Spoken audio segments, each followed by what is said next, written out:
Why won't they ever be as successful? 70-something% of trainers sleep with their clients. So it's a very the only thing that's higher in infidelity is hospitals. So doctors and nurses sleep together more than trainers and clients do. I also attribute a lot of my success to resisting that. Like I had many clients. I knew I could have taken advantage of that situation, and they paid for training from me for probably years in hopes that I would one day. And I'm aware of that. But I also know that. So like I was about my money. I was about business. And so which is why I got into and I used to teach that to trainers too all the time. Like, listen, all of you guys, you're going to have an opportunity. And the difference between you being a decent, okay trainer and a very successful one is, can you resist the temptation to sleep with your clients? Because it's going to come your way. And it's going to be tempting because they're going to be good looking and successful and all the things. And you're going to want to. And in the back of your head, you're going to think, oh, this exception. It's like, and then that's the beginning of the end for you. You'll never be that successful if you do that. That is really tough. Really tough to date a male trainer. Well, I mean, any sex. If you have a husband, then you're a girl and you're a trainer. Like, that's tough for the opposite sex. You got to have a very confident partner that is okay with that. I don't know if people know the stats on this, but like 70-something% of trainers sleep with their clients. So it's a very 70%? 70%. You know, the only thing that's higher in infidelity is hospitals. So doctors and nurses sleep together more than trainers and clients do. That's number one and number two. So it's a really it's warranted. 70% on both sides, men, yes, like girl trainers and their clients. Yes. And men. Yes. Who does it more? Men. Yeah, men with women. Yeah, men trainers with. I bet you men and their older clients. Totally. Like that for sure happens all the time. All the time. All the time happens. And it happened a lot in my space. Now, I also attribute a lot of my success to resisting that. Like I had many clients. I knew I could have taken advantage of that situation, and they paid for training from me for probably years in hopes that I would one day. And I'm aware of that. But I also know that. So like I was about my money. I was about business. And so which is why I got into and I used to teach that to trainers too all the time. Like, listen, all of you guys, you're going to have an opportunity. And the difference between you being a decent, okay trainer and a very successful one is, can you resist the temptation to sleep with your clients? Because it's going to come your way. And it's going to be tempting because they're going to be good looking and successful and all the things. And you're going to want to, and in the back of your head, you're going to think, oh, this exception. It's like, and then that's the beginning of the end for you. You'll never be that successful if you do that. So anyway. I love that. Okay. Yeah. Why won't they ever be as successful? Because it takes you down this like weird path of like, then you become that trainer. Yeah. You open Pandora's box, right? Yep. Like you break the seal. You now, like once you do it once, you're going to do it again. And then you've now become that person. Then you get a reputation around that. And then people know like, and you know what? The best paying type of clients know, and they find out, and they're not the ones that are really good, the best relationships, the best clients. Like they're not looking for that. They're looking for someone who's intelligent, that's professional, that's going to help. And like, so yeah, you might get the little floozy who just came out of a divorce and she wants to, take advantage of the young, good-looking trainer. It's like, and have a great night, whatever. Like, okay, so you get that one.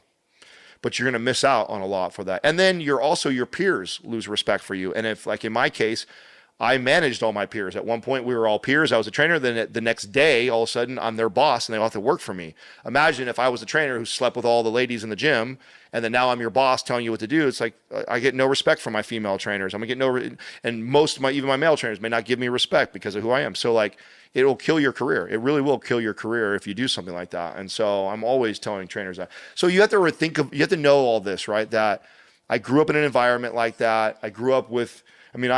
I had girlfriends that would like show up to the gym to see who I was training and stand out in the parking lot, do crazy stuff because they were so jealous. Yeah, they were so jealous and insecure. And so I would date these girls. I'm like, I can't have a girl like this. Like this is my passion. This is my career. I had no intentions of leaving this industry anytime soon.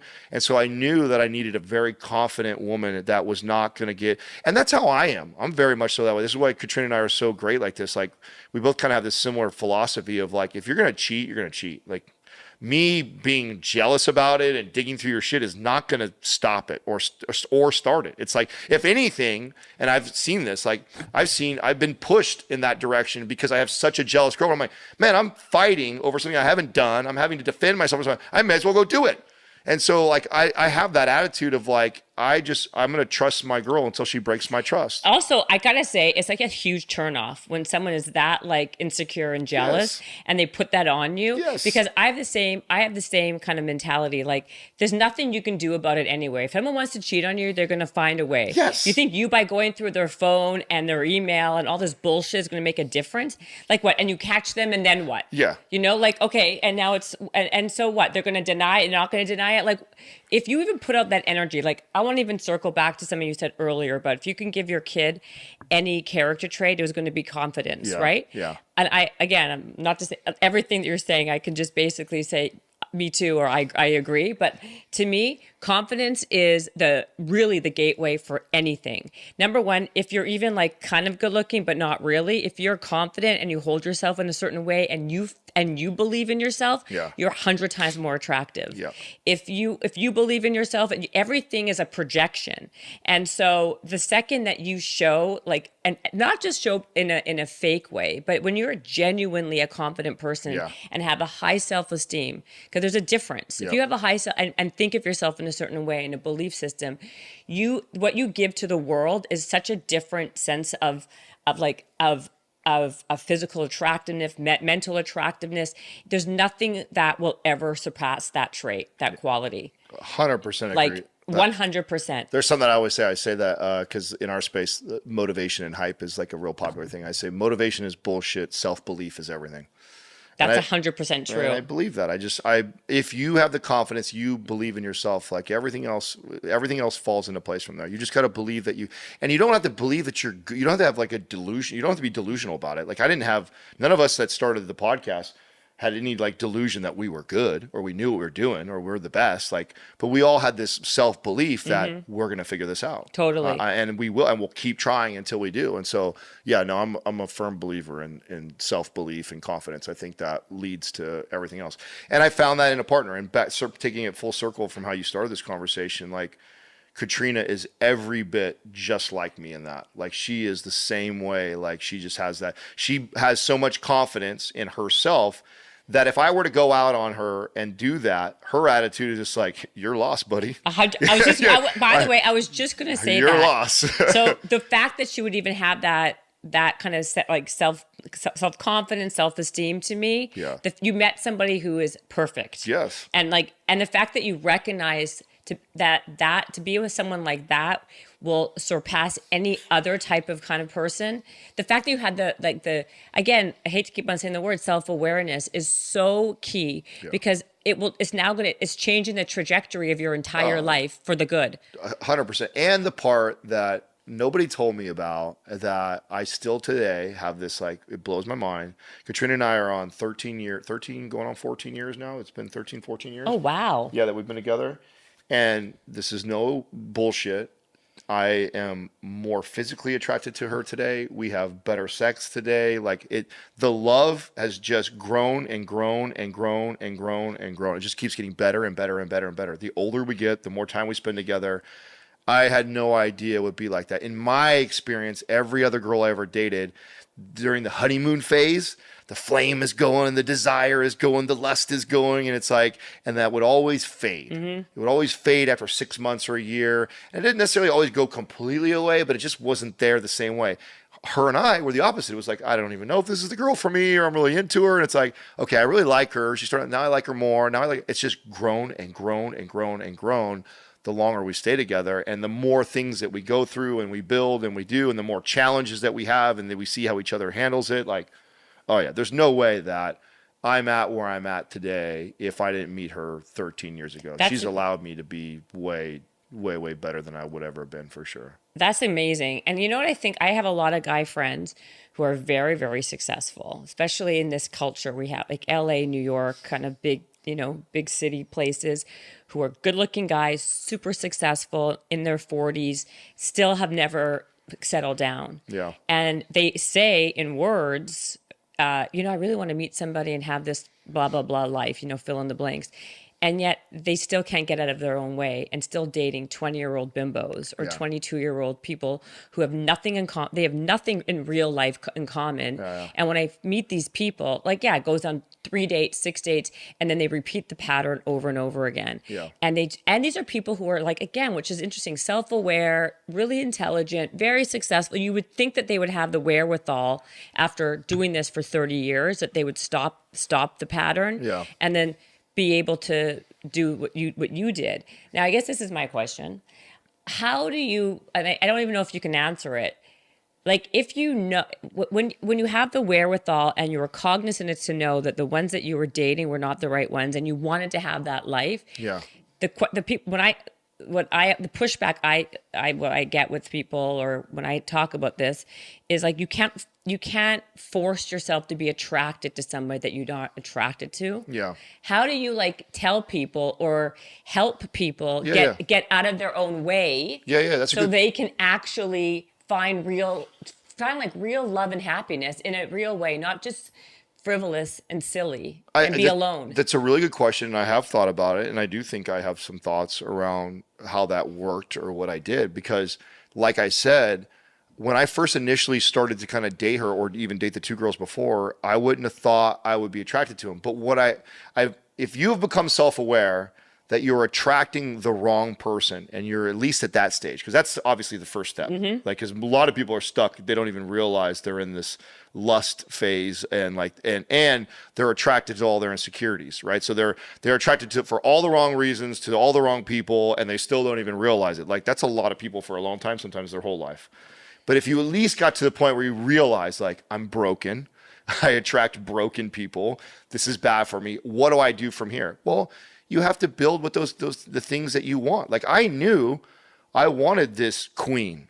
I knew I wanted this badass, confident chick who was this solid partner that was going to be a good wife and a good mother and was going to be growth minded. Like, so I knew I wanted all those attributes.